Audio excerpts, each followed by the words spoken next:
Video games. A word commonly associated to a plethora of genres that are suitable to great, okay, alright, and just whatever the hell this is. But for there to be good, there has to be bad. And in a world that lives in generalities, one thing I can stand with the world is browser games are the best. I mean, just look at the collection. It's like we hit the jackpot. As we have Balloon's Tower Defense, Line Rider, Run 3, Happy Wheels, World's Hardest Game, Friday Night Funkin'. There's just so much. But honestly speaking, browser gaming was just some of the best gaming as it was so simple. Like, my tiny brain couldn't comprehend the fact that I'm opening a 50 gigabyte game on my grandma's computer that was just readily available on the browser. And to top it all off, you know the game ran so trash. But that was a part of the experience and what made it so fun. The simple times where our brain didn't care if we weren't overly stimulated by a swiping mechanic. We just wanted a game. Cool math. A part of our journey growing up and experiencing a lot of these life-altering games that taught you mashing is the key to success is we have to sit back and analyze some of the games that made you into the fine gentleman, woman, or chronic gamer you are. We don't discriminate, but we continue our run. Like the series run was so peak, as it was a constant attention grabber since you had to move and dodge the tiles, time your jumps, shoot, even anticipate the bad jumps just to beat the level and beat the other level, then the next and next until your teacher came behind you and told you to turn off the computer. Yikes. But if that didn't happen, by the grace of your teacher's inadequacies or a substitute teacher, you definitely hopped on Fireboy and Water Girl, as each level branded itself with new sets of difficulty, which included a friend who was just as interested, if not more, about green goo and how it kills you both. I don't know how Shrek's nut does it, but yeah, the world's hardest game. Oh shoot, wrong game. The world's hardest game is the definition of rage bait. Now, I'm gonna get a little technical on this nostalgic Dark Souls before Dark Souls game, as it was fun, but god, it was annoying, as you died a lot from random BS or just clunky game mechanics. Nothing to do with skill, of course. But what made this game infuriating was its learning curve, as you would have to make so much progress just to lose it. Okay, you learned how to reach the corner of death and despair? Here's another one.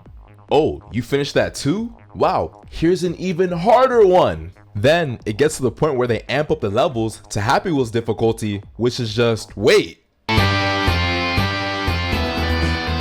Happy Wheels, a game that in my opinion created new grounds, including some other games, I know, is a game accredited to the Hall of Pain, the slaying, and the negligence of a dad with his son.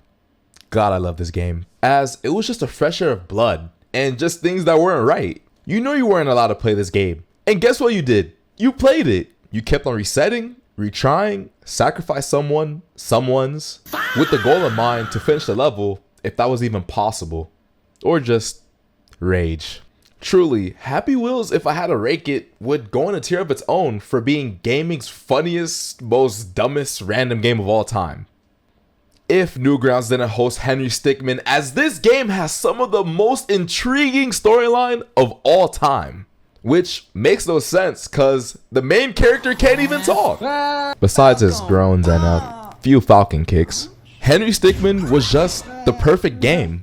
It was like living out your wildest fears of life, like jumping out of a plane and boosting off a chair last second to avoid fall damage. Or reimagining what your life would be like if you had infinite opportunities to cause catastrophic events that affects everyone and everything around you in a specific timeline that cannot be erased. Sounds familiar, but not familiar enough to override the massive hit Friday Night Funkin'. Now this game, to not burst your bubble, might be in contention as the greatest Flash game of all time, due to the music, popularity, and its overarching success of bringing more people to the genre of virginity.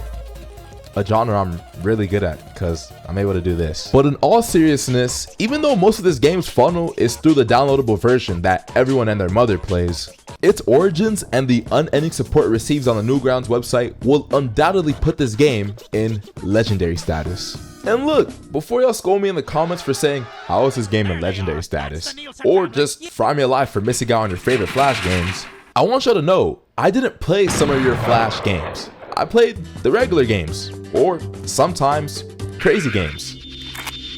The website. Yeah, I don't know why they named it that. Crazy Games, another website a part of the truthful Big Three, is another classic on this list that hosts a bunch of non-forgettable games. If I was a liar, as I was looking through the catalog of this popular site amongst our younger days, and actually don't see anything of interest, until I stumbled upon the horror games they hosted that were completely. But rather than me going ham or completely commando on some of your favorite games from crazy games like Duo or Super Tic-Tac-Toe and Damn my throat. CSGO. I thought it would be nice to give a proper history of our beloved games and how it's slowly coming back. Except Crazy Games. That's not coming back because that website is so Future Splash, aka Adobe Flash, over the last couple of years was a company that used vector graphics primarily to create a bunch of other interactive tools that we all use to this day, like YouTube.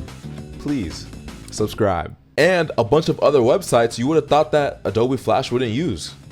I promise. You will be surprised. But in the middle of it all, a handsome man named Tom Fulop decided to create Newgrounds, one of the GOATs for browser gaming. But fast forward 24 years later, it all crumbled down. But not how you think, as Flash games were never dead. They were just reprinted and slapped onto a new engine. Meaning, all the games you once loved and held so dear to your heart are just one click away, waiting for you to experience true gaming.